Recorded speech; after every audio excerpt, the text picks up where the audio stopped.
이 요한계시록이 이 시대에 참 중요한 책이 되고 있습니다.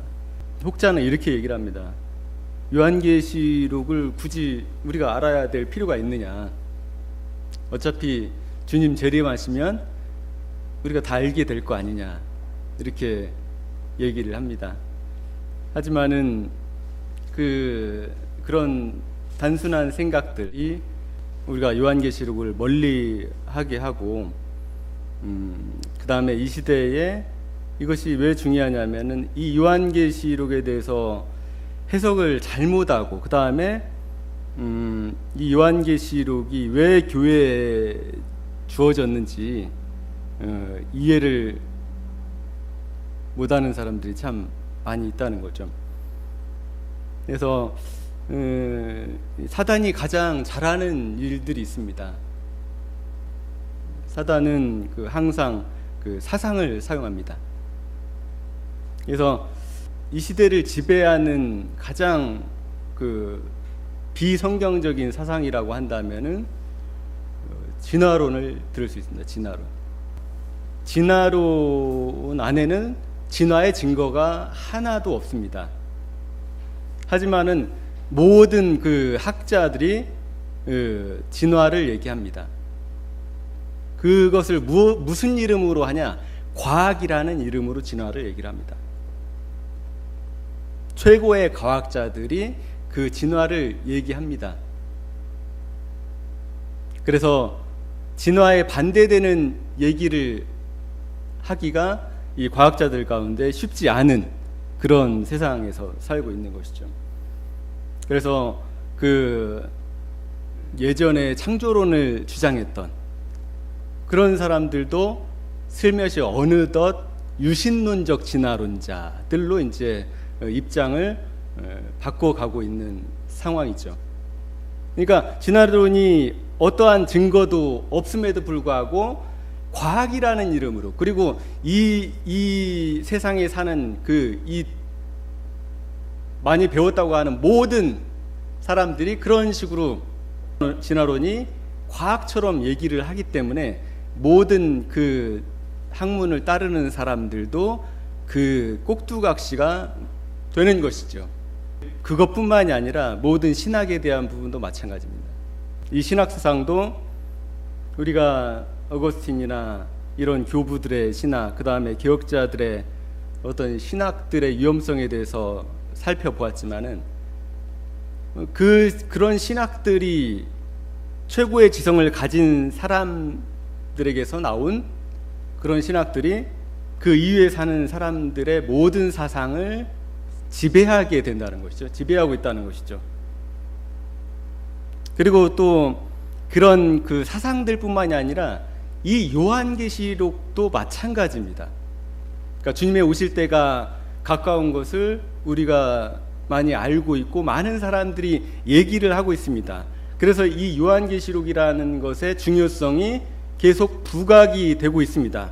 그래서 이 요한계시록을 잘못 해석해서 이단적 사상에 빠지고 그 다음에 자신이 파멸의 길을 따라가는 그런 사람들이 많이 생겨나고 있습니다. 그러한 것과 또 별개로 어떤 일이 발생하냐? 이 요한계시록에 대한 해석조차도 최고로 높은 학식을 가지고 있는 사람들의 생각과 사상을 그대로 따라서 앵무새처럼 얘기하는 풍토가 이 한국 땅에 너무나 만연돼 있다는 것이죠. 그러니까 우리나라 이 한국 땅에서 이 한국은 신학의 어떤 창의적인 자기 신학이 없는 나라라고 할 수가 있습니다. 그래서 이 신학도 전부 다 외국에서 다 수입을 해옵니다. 그래서 자기가 주장하는 것, 자기가 말하는 것, 자기가 깨닫고 생각하는 것이 거의 없습니다. 그래서 그런 수입한 그런 사상들을 앵무새처럼 반복을 하는 거죠.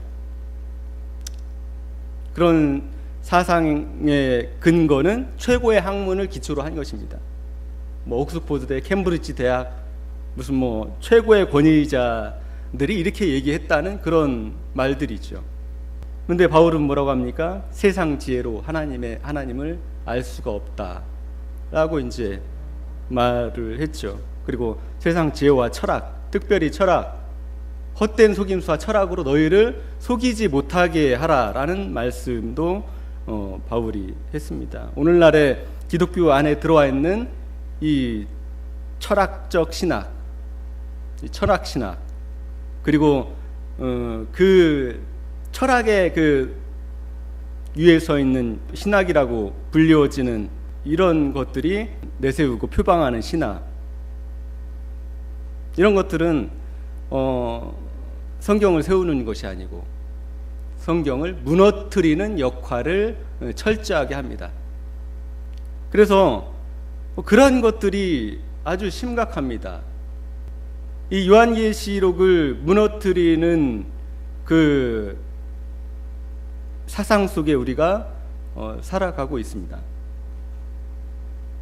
그러니까 유일하게 이 요한계시록은 어떤 책이냐면은 예수님께서 이 예언의 말씀 중에서 더하거나 뺀다면 그를 생명나무에 참여함을 금하시겠다라는 말씀을 한 말씀입니다. 그래서 이 요한계시록을 그 해석하는 것은 특별히 그 심사숙고를 해야죠.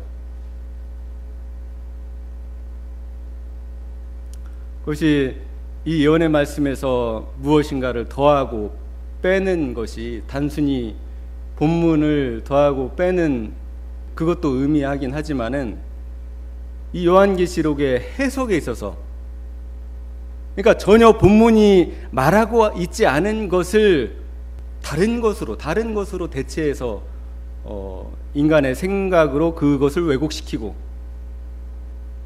학자라는 권위를 앞세워서 그것들을 왜곡시키는 일은 그 주님께서 경고하신 그 경고에 해당이 될 수가 있는 것이죠. 그래서 이 요한계시록의 말씀을 자의적으로 해석하고 임의로 억지로 해석하는 그런 사람들에게 주님께서는 명백하게 경고를 하고 계십니다. 특별히 이 요한계시록의 중요성을 그 한 말씀이 얘기를 하고 있습니다. 어떤 성경에도 이 말씀에서 하나라도 더하거나 빼면은 생명나무의 참여함을 제하여 버릴 것이라는 말씀을 한 책이 없습니다. 유일하게 요한계시록, 이 요한계시록에 그 말씀이 있다는 것이죠. 그래서 이 요한계시록은 그만큼 중요하게 이 주님 오시는 그 날까지 보존되어야 될 필요성이 있다는 것입니다. 물론 그 말씀을 우리가 말하는 이 정경을 다 포함할 수 있지만은 이 요한계시록에서 말하는 이 예언의 말씀에 대한, 그러니까 이 예언의 말씀에서 더하거나 빼거나 한다는 그 조건은 정확하게는 이 요한계시록을 말하는 겁니다. 이 예언의 말씀에서라고 표현을 했기 때문에, 특별히 오늘날 한국 땅에서 이 요한계시록에 대해서 어떤 그 관점으로 이 요한계시록들이 잘못 이용되고 해석이 되고 있는지 잠깐 살펴보려고 합니다. 먼저 이제 살펴볼 것은 미국의 그 종말론의 관점과 이 한국의 신학자와 목회자들의 종말론의 관점에 대해서 잠깐 살펴보려고 합니다. 2016년에 이 덴버 신학교의 정성욱 박사가 와서 이제 종말론에 대해서 강의를 하고 그 다음에 그 책을 쓰면서 미국의 신학자들의 70%가 역사적 전천주의를 받아들이고 있다라고 얘기를 했습니다. 그 다음에 25%가 세대주의 전천년주의를 받아들이고 있다라고 얘기를 했습니다. 그 다음에 5%가 현천년이나 무천년설을 받아들이고 있다라고 얘기를 했습니다.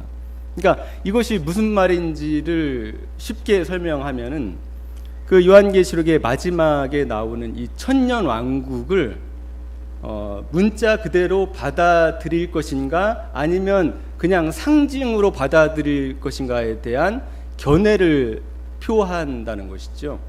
그러니까 이것이 의미하는 바는 상당히 큽니다. 여러분들이 생각하는 것보다.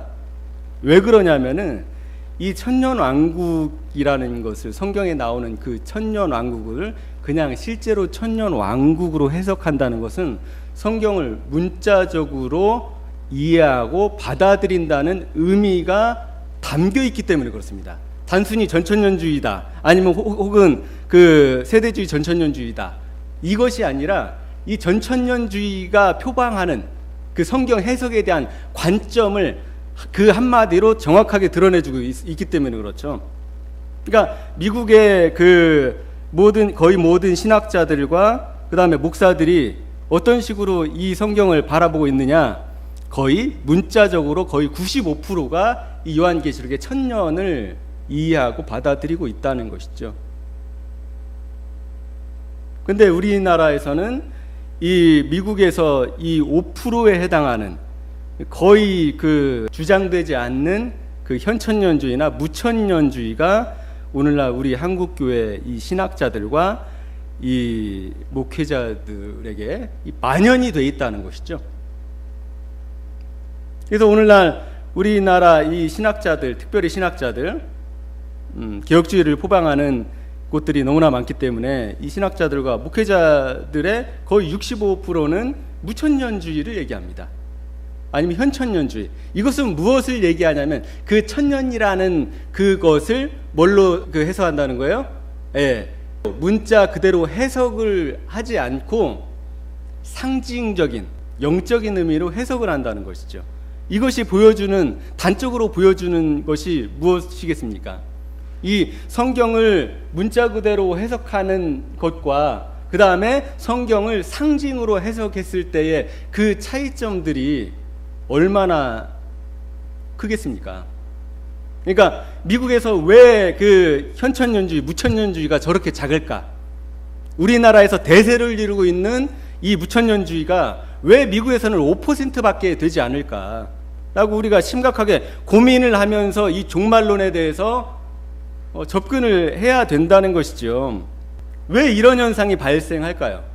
그것은 우리나라의 그 대세 신학을 이루고 있는 이 개혁주의가 어거스틴이나 칼빈의 무천년주의를 그대로 그냥 받아들이고 흡수해서 그것을 주장하고 있기 때문에 그런 것이죠. 그러니까 자기 신학, 자기 주장 이런 것이 없이 한마디로 말해서 그냥 위대한 학자, 교부, 개혁자들의 그냥 사상을 일방적으로 따라가는 그런 현상이 우리 한국교회에 심각하다는 것을 보여주고 있습니다. 그래서 한국교회는 약 한 65% 정도가 무천년주의죠. 뭐 현천년이라고 하지만은 실제로 무천년입니다. 천년을 천년으로 해석을 하지 않는다는 얘기죠. 그 다음에 한 10% 정도가 세대주의적 관점을 받아들이고 있고요.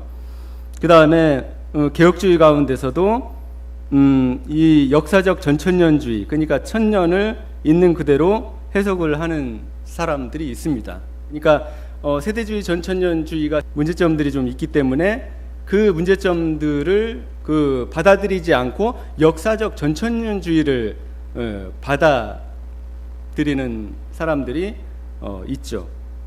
그 다음에 그 외의 사람들은 이것을 이 종말론에 대해서 무천년주의를 받아들인다는 것이죠. 그래서 우리나라 신학계에 만연되어 있는 생각이 이 무천년주의입니다. 이 신학계에 이 무천년주의가 만연되어 있다는 것은 무엇을 의미하느냐? 제가 지난주에도 설명을 했지만은 이 성경을 상징과 영예로 해석을 하게 되면은 이 계시록은 더 이상 계시록의 존재 가치가 없어진다는 말인 거죠. 그래서 우리나라에서 이러한 그 성경을 문자적으로 해석하지 않는 그 대세, 이것들은 우리나라에 결코 바람직하지 않습니다. 그러니까 이 세대주의 전천년주의나 이 역사적 전천년주의를 이 제대로 해석하고 얘기를 해주는 사람들이 없다 보니까 이 대부분의 사람들이 자의적으로 무슨 베리칩이 666이다, 무슨 그러니까 말도 안 되는 이단적 그 해석들이 나오는 이유가 여기에 근거한 것입니다. 그러니까 교회에서 전천년주의에 대해서, 그 다음에 세대주의적 전천년주의에 대해서, 그러니까 계시록에 대해서 좀 보편적으로 이해를 시키고, 그리고 누구나 납득할 수 있게 해석을 제시를 해야 되는데 그런 해석을 제시를 못하고 있다는 것이죠. 그러니까 평신도들이나 이 계시록을 이해하려고 하는 사람들이 자기 임의대로 해석을 하거나 억지 주장을 하게 되는 것이죠. 그러면 이 개혁주의, 무천년주의를 주장하는 사람들은 그거 봐라, 저 세대주의의 결과가 저렇다, 이단들이 거의 다 저렇게 해석을 한다, 이런 식으로 또 얘기를 하게 되는 거죠. 그러니까 그것이 악화되는 것이죠. 우리나라에서는 결과적으로 그 이단들이 그렇게 해석할 빌미를 누가 주고 있느냐? 무천년주의자들이 제공을 하고 있다는 것이죠. 왜냐하면 성경 해석을 솔직히 신천지가 웃을 정도로 제시를 하고 있기 때문에, 신천지가 웃을 정도로. 그러니까 오늘날 이와 같은 그 한국교회 상황들은 쉽게 고쳐지지가 않습니다. 왜냐하면은 이 종말론에 대한 관점의 책들도 지극히 한국에서는 이 개혁주의자 그 사람들의 책들만 번역이 되고 또 팔리기 때문에 그렇죠. 그러니까 이것이 계속 악순환됩니다. 그러니까 어떤 그 계시록의 해석에 있어서, 그 다음에 종말론에 있어서 다양한 관점들에 대해서 충분히 이해를 하고 그 목회자나 신학자가 그것을 받아들이고 다시 주장을 하는 것이 아니게 되는 거죠. 책 하나에 의존해서 나는 이 사람이 최고의 신학자니까, 가장 높은 권위자라고 하니까 이 사람에 그냥 의존한다, 이겁니다. 그러니까 자기 해석이 있을 수가 없죠. 그죠? 자기 해석이 있을 수가 없습니다. 자기 해석이 없으면 어떻게 됩니까? 그것을 설교에 할 수가 없습니다. 자기 해석이 없으면. 그러니까 이런 문제점들이 심각한 것이죠. 그러니까 왜 자기 해석이 없느냐? 이게 자기 해석이라는 것은 토론을 통해서 이루어지는 겁니다. 토론을 통해서.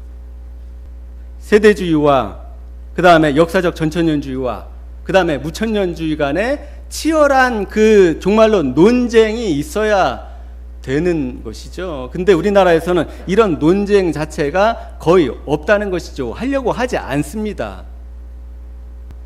그래서 우리나라에 이 심각한 문제가 있는 것이죠. 오늘 제가 특별히 한국에서 요한계시록의 전문가다 이렇게 얘기되고 있는 그 이필장 교수에 대해서, 이필장 교수의 책과 강의에 대해서 비판을 하려고 합니다. 이 사람의 사상과 주장은 상당히 문제가 심각하고 좀 약간 극단적으로 얘기하면은 약간 이단적인 사상을 내포하고 있는 것이죠. 오늘 거기에 대해서 우리가 살펴보려고 합니다. 우리가 계시록 1장에 대해서 1장 초반절을 어떻게 이해를 하느냐에 따라서 이 계시록을 보는 시각이 완전히 틀려집니다. 그래서 이 개혁주의자들, 이필장 교수도 마찬가지고요, 이 1장 초반절에 이것에 대해서 상당히 공을 들여서 왜곡을 시킵니다. 왜냐하면은 이 1장이, 요한계시록이 어떤 책인지를 정의해주고 있기 때문에 그런 것이죠. 요한계시록 1장 1절 보면은 이것은 예수 그리스도의 계시입니다, 이렇게 되어 있습니다. 이 요한계시록은 엄밀히 따지면은 요한계시록이 아닙니다. 엄밀히 얘기하면 1장 1절이 무슨 계시라고 합니까? 예수 그리스도의 계시록이라고 할 수 있습니다. 그래서 1장 1절 첫 번째 절부터 명확하게 예수 그리스도의 계시라고 먼저 정의를 하고 있음에도 불구하고 오늘날의 많은 학자들이 이제 뒤에서 보시겠지만은 이것을 어떻게 변질시키냐? 요한의 서신, 그리고 요한의 편지, 나중에는 요한의 문학 작품, 이런 식으로 이제 얘기를 하게 됩니다. 그러니까 예수 그리스도의 계시에서 그 다음에 요한이 예수님께 받아서 전해준 계시, 그 다음에 요한이 7교회에 보낸 편지, 그 다음에 요한이 자의적으로 어떤 것을 쓴 것 같은 문학작품, 이런 식으로 점점 더 이 수준을 격화시킨다는 거죠. 그것은 이 요한계시록에 대해서 요한계시록이 경고하고 있는 그 말씀에 비추어서 이 요한계시록이 얼마나 중요한 위치를 차지하고 있는지를 모르고 있는 겁니다. 자, 보세요. 그러니까 엄밀히 얘기하면은 이 요한계시록은 요한계시록이 아니다. 뭐라고 할 수 있습니까? 예수 그리스도의 계시록입니다. 전달을 요한이 했을 뿐입니다. 요한이 받아서. 그 다음에 읽어보겠습니다. 이 계시는 곧 일어날 일들을 그 종들에게 보이시려고 하나님께서 예수 그리스도에게 주신 것입니다. 누가 예수 그리스도에게 주신 거라고요? 네, 하나님께서 예수 그리스도에게 주신 겁니다. 그리고 그리스도께서는 자기의 천사를 보내서 자기의 종 요한에게 이것을 주셨습니다. 그러니까 누구에게 다시 줍니까? 그리스도께서 자기의 천사를 보내서 요한에게 주는 겁니다. 그러니까 하나님이 그리스도에게, 그리스도가 천사가 요한에게 주었기 때문에 이 천사가 준 겁니까? 요한에게? 그러니까 맨 앞에 이것을 주신 분이 누굽니까? 하나님이 이것을 요한에게 주셨다는 거죠. 중간에 그 필터를 거쳐서 요한의 저작으로, 요한의 계시록으로 이것을 약화시키면 안 된다고요. 그 통로가 하나님께서 그리스도를 통해서, 그리스도가 천사를 통해서, 하나님의 종인 천사를 통해서 요한에게 주었을 뿐이지, 그것이 나중에 요한이 받아서 적었기 때문에 이게 요한의 저작입니까? 이것은 1장 1절이 선언한 것처럼 예수 그리스도의 계시입니다. 그것은 하나님이 주신 것입니다. 요한에게 직접. 그래서 2절 보면은 요한은 하나님의 말씀과 예수 그리스도의 증언, 곧 자기가 본 것을 다 증언하였습니다. 그러니까 이 계시록이 뭐라는 말씀입니까? 동일하게 계속 반복이 되죠. 하나님의 말씀, 그죠? 하나님이 말씀하신 것, 자기에게. 그 다음에 예수 그리스도께서 자기에게 증언한 것을 다 증언하였습니다. 어디에다가요? 이 요한 계시록에다 기록하고 있다는 거죠. 그래서 3절에 보면 이 예언의 말씀을 읽는 자, 듣는 자, 지키는 자가 복이 있다. 이 예언의 말씀이 무슨 말씀입니까? 요한계시록 1장 1절에 예수 그리스도의 계시를 얘기하는 거죠.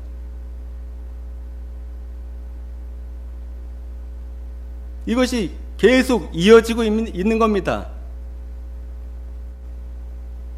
그래서 지키는 자는 복이 있다. 왜 복이 있냐고 하면은 그때가 가까이 왔기 때문이라고 합니다. 그때가.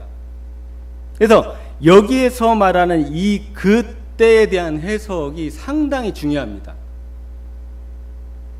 왜냐하면은 개혁주의자들이 이 그때를 마지막 주님께서 오실 그 재림의 때에서 오늘 현 시대나 아니면은 과거의 시대로 방향을 바꾸어 놓고 있기 때문에 그렇습니다. 여기서 말하는 그때가 무엇인지 우리가 충분히 알기 위해서는 그 이하 구절들을 더 깊이 알아야 됩니다. 그래서 4절 보면은 나 요한은 아시아에 있는 7교회에 이 편지를 씁니다. 지금도 계시고 전에도 계셨고 또 앞으로 오실 분, 여기 보십시오. 앞으로 오실 분, 이거 중요합니다. 왜냐하면은 3절이 말하는 그때가 무엇을 지칭하느냐를 알려주고 있기 때문인 거죠. 지금도 계시고 전에도 계셨고 앞으로 오실 분에 대해서 얘기를 하고 있는 것입니다. 그 다음에 그의 보좌 앞에 있는 7영과 또 신실한 증인이요 죽은 사람들의 첫 열매이시오. 예수 그리스도께서 죽은 사람들의 첫 열매이시죠. 땅이 왕들의 지배자이신 예수 그리스도께서 내려주신 은혜와 평화가 여러분에 있기를 바랍니다. 그리고 예수 그리스도께서는 우리를 사랑하시며 자기 피로 우리 죄를 위하여 우리를 회방하여 주셨고 우리로 하여금 나라가 되게 하시어 자기 아버지 하나님을 섬기게 하는 제사장으로 삼으셨습니다. 그에게 영광과 권세가 영원 무궁하도록 있기를 빕니다. 아멘 하고서 요한이 얘기를 하고요. 그 다음에 요한이 선언을 합니다. 뭐라고 선언을 하면 7절에 보아라, 그가 구름을 타고 오신다. 눈이 있는 사람들은 다 그를 볼 것이요 그를 찌른 사람도 볼 것이다. 땅 위의 모든 족속이 그분 때문에 가슴을 칠 것이다. 꼭 그렇게 될 것입니다. 아멘. 그리고 지금도 계시고 전에도 계셨고 앞으로 오실, 또 나오죠? 앞으로 오실 전능하신 주 하나님께서 누가 오신다는 거예요? 네, 전능하신 주 하나님이 오신답니다. 앞으로 오실 전능하신 주 하나님. 나는 알파와 오메가다 하고 말씀하십니다. 여기에서 오메가가 중요합니다. 오메가는 뭘 얘기합니까? 예, 끝을 얘기하고 있죠. 끝을. 그래서 여기 4절에 보면은 앞으로 오실 분, 그 다음에 7절에 보면은 선언을 하죠. 보아라, 구름을 타고 오신다. 그 다음에 또 8절에 전에도 계셨고 앞으로 오실 전능하신 하나님, 이분은 알파와 오메가다. 오신다는 얘기를 하면서 알파와 오메가다라는 얘기를 하죠. 앞으로 오실 분, 알파와 오메가다. 그래서 하나님은 이 알파와 오메가라는 건 뭡니까? 이 세상을, 우리 인간의 관점에서는 이 세상을 창조하시고 그 다음에 이 세상의 끝을, 이 세상을 심판하실 하나님으로 우리가 이해할 수 있는 것이죠. 그렇기 때문에 그 3절에서 나타나는 그때가 무엇을 얘기하고 있는 겁니까?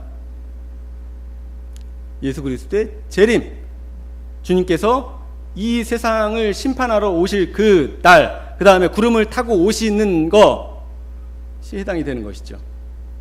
그래서 요한계시록 1장 1절부터 8절까지를 보면은 이 그때가 어떤 때인지 우리가 명확하게 알 수 있습니다. 그때는 예수님께서 이 땅을 심판하시러 오시는 날입니다. 그리고 지금도 계시고 전에도 계셨고 앞으로 오실 전능하신 주 하나님에 대한 것입니다.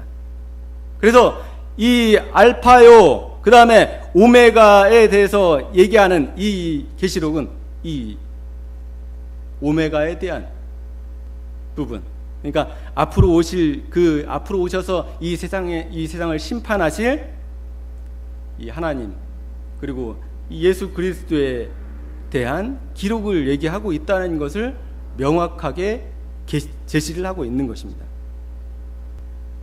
그런데 이필찬 교수는 그 책에서 여기 계시록 1장 1절에 이것은 예수 그리스도의 계시입니다, 이것을 한 페이지에 걸쳐서 해설을 합니다. 한번 보시면 앞에 구주 분석에 의하면 뭐 쭉 좀 복잡하고 한글 개혁 성경을 볼 때 매우 혼란스럽다. 별로 혼란스럽지 않은데 뭘 자꾸 혼란스럽다고 합니다. 지금 이것을 이필찬 교수는 헬라어로 분석을 하면서 이 요한계시록의 1장에 대해서 설명을 하려고 하는 것입니다. 그래서 보면은 우리가 뭐 위에 것은 그냥 지나가고 이 예수 그리스도의 계시라는 부분에 대해서 어떻게 설명했는지 좀 살펴보겠습니다. 그리고 마지막으로 2절은 1EFGH에서 언급된 수여의 대상인 요한에 대해 좀 더 부연 설명하는 내용이다. 좀 더 자세히 살펴보면 먼저 1A에서 이 계시는 예수 그리스도의 계시라는 것을 말한다. 즉 예수 그리스도의 라는 소유격을 어떻게 이해하느냐에 따라 두 가지 가능성을 가진다. 하나는 목적격 소유격으로 해석하여 요한계시록에 주어진 계시의 말씀은 바로 예수 그리스도에 대한 계시이고, 그러니까 예수 그리스도에 대한 계시, 그러니까 예수 그리스도가 주신 계시, 이런 의미도 있지만은 예수 그리스도 자신을 계시한다라는 의미도 있다고 이제 푸는 겁니다. 보시면은 바로 예수 그리스도에 대한 계시이고, 다른 하나는 주격적 소유격으로 해석하여 요한계시록의 말씀은 예수 그리스도께서 주신 것이다. 이 두 가지 중에서 어느 하나가 옳다고 말하는 것보다는 상호 보완적인 관계를 가지고 있다고 하는 것이 타당하다.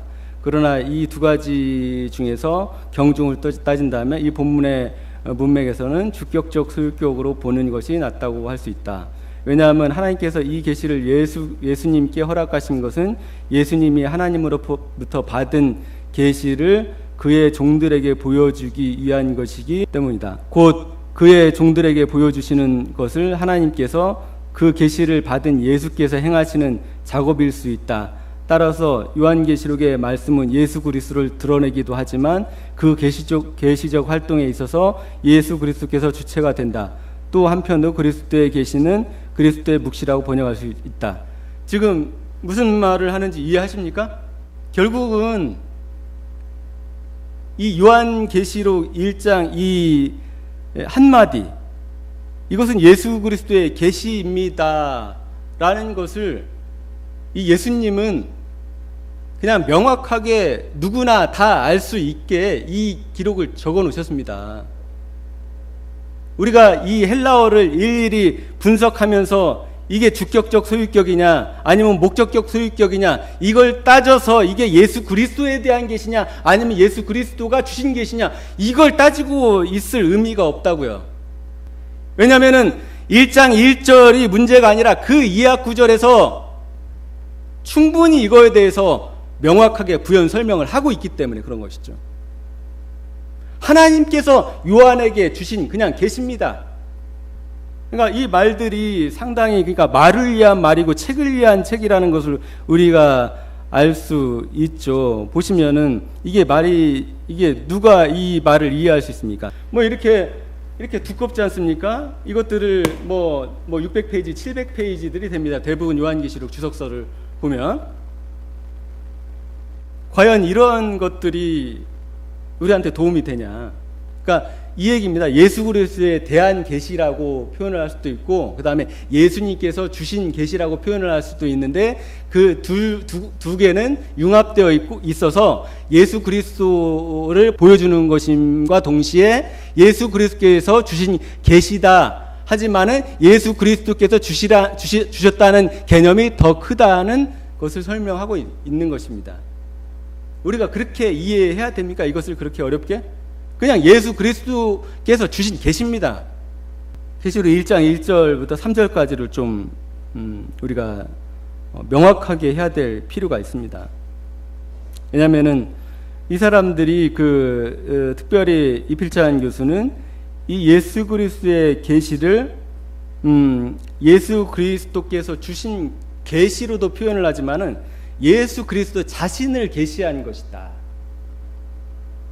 라는 의미로 강의도 많이 하고 그 책을 많이 전개를 하고 있기 때문에 그렇죠.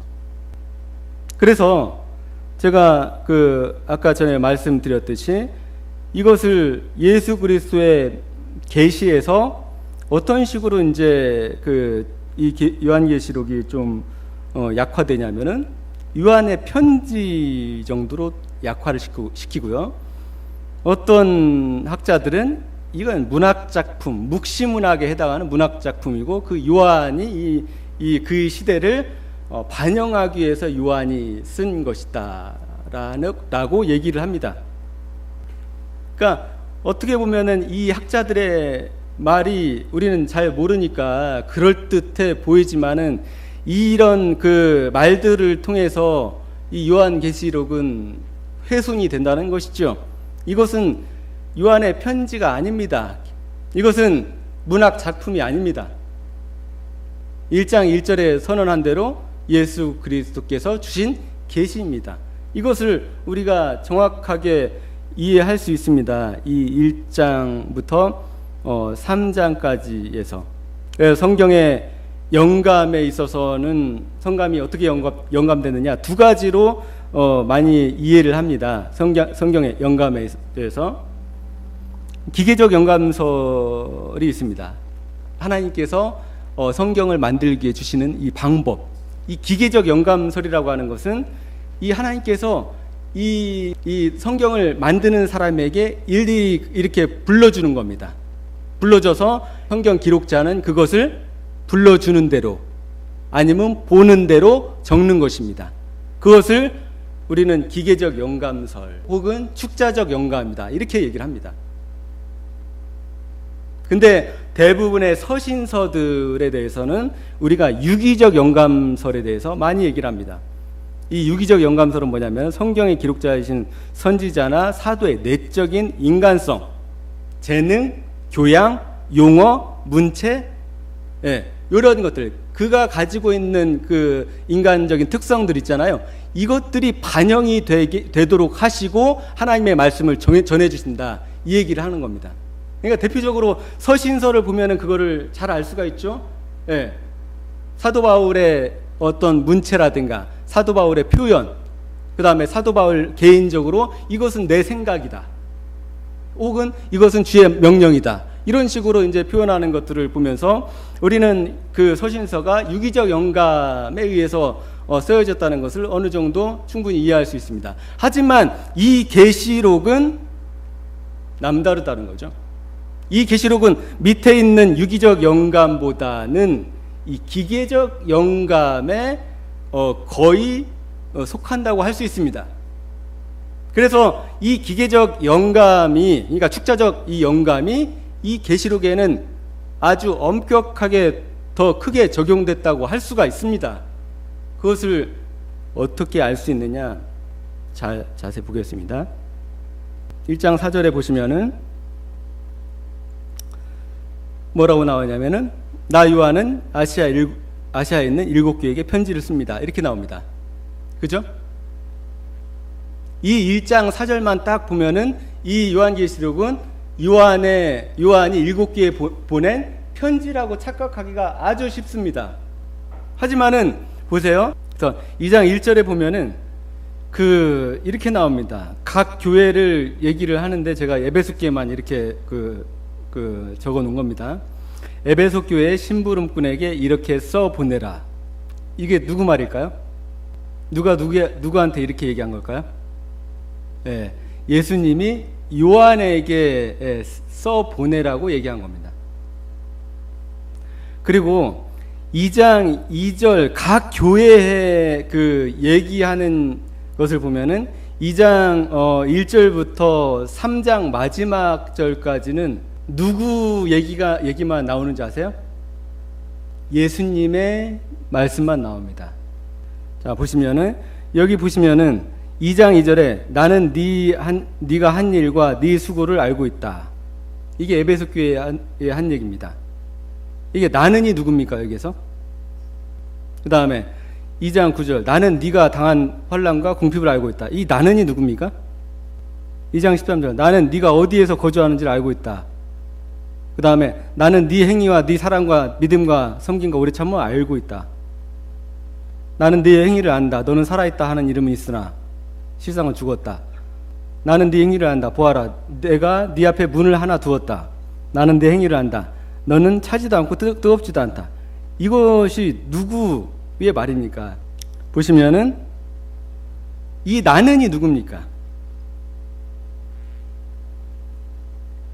여기서 1장 4절에 나가 나오잖아요. 이 나는 요한입니다. 나 요한은 아시아에 있는 7교회에게 편지를 씁니다.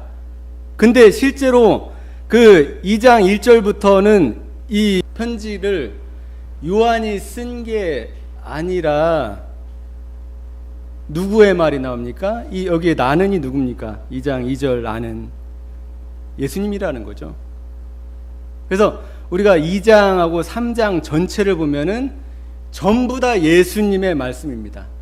그러니까 예수님의 말씀을 이 요한한테 각 교회한테 이렇게 보내라 라고 얘기를 한 것에 불과하다는 거죠. 그러니까 엄밀히 따져서 요한을 통해서 7교회에 보내졌지만 실제 이 편지는 누구의 편지예요? 예수 그리스도의 편지입니다. 예수님께서 직접 말씀하시는 거라고요. 그 다음에 제가 2장 1절 잠깐 한번 보겠습니다. 2장 1절을 보면은 여기서 보면 2장 1절부터요 3장 마지막 절까지 뭐가 반복이 되냐면은 이 따옴표가 계속 반복이 됩니다. 이 따옴표라는 것은 이 세번역 성경에서 잘 해놨는데 이게 누가 말한 것을 이게 따옴표를 쳐놓은 겁니다. 이게 누구의 말일까요? 누구의 말일까요? 에베소 교회 심부름꾼에게 이렇게 써보내라. 요한의 말입니까? 써보내라. 오른손에 7뼈를 쥐고 7 금초대 사이를 거니시는 자가 말한다. 그 다음에 누가 나옵니까? 나는. 이게 누굽니까? 예수님입니다. 예수님. 여기에서 에베소 교회 심부름꾼에게 이렇게 써보내라고 한 이분도 예수님이고요. 그 다음에 이 금초대 사이를 거니시는 자가 말한다. 그리고서 이게 끊어진 게 아니라 계속 연결되잖아요. 그리고서 나는이잖아요. 나는 누굽니까? 나는 네가 한 일과 네 수고와 인내를 알고 있다. 또 나는 네가 악한 자들을 참고 내버려 둘 수 없는 것과 사도가 아니면서 사도라고 자칭하는 자들을 시험하여 그들이 그것을 알고 있다. 너는 참고 내 이름을 위하여, 누구 이름을 위하여? 내 이름을 위하여 고난을 견뎠으며 낙심한 적이 없다. 그러나 너에게 나무랄 것이 있다. 그것은 네가 처음 사랑을 버린 것이다. 그러므로 네가 어디서 떨어졌는지 회개하고, 이렇게 계속 얘기하지 않습니까? 끝까지. 이 나는이 누구냐고요? 예수님이라고. 예수님. 그러니까 7교회, 그러니까 2장 3장이 모두 누구의 말씀이냐면 예수님이 직접 하신 말씀입니다. 예수님이 요한한테 직접 말하잖아요. 이렇게 써보내라. 이게 요한의 서신입니까? 예수님의 서신입니까?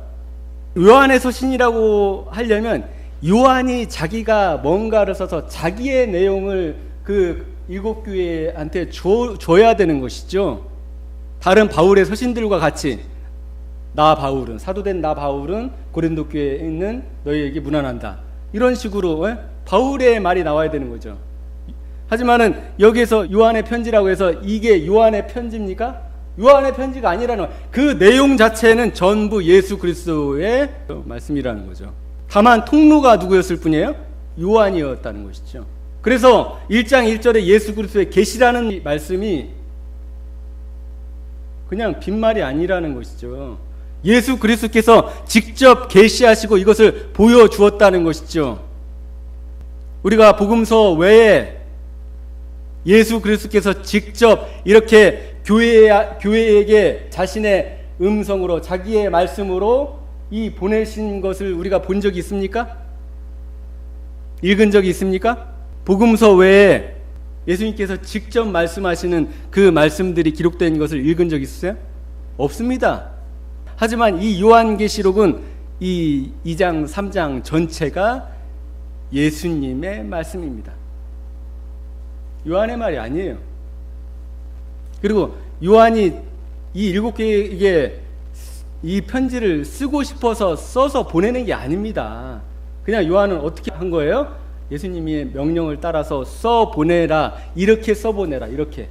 봐보세요. 여기 있잖아요. 에베소 교회 종들에게 이렇게 써보내라. 그러면서 누구의 말을 써보냅니까?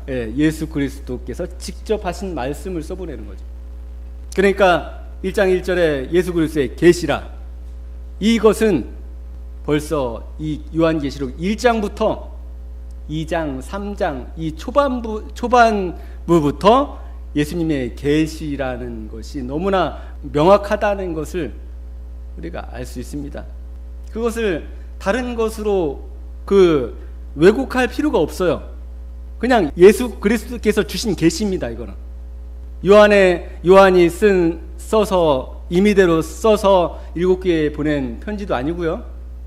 그 다음에 요한이 이것들을 만든 문학 작품은 더더군다 아니고요.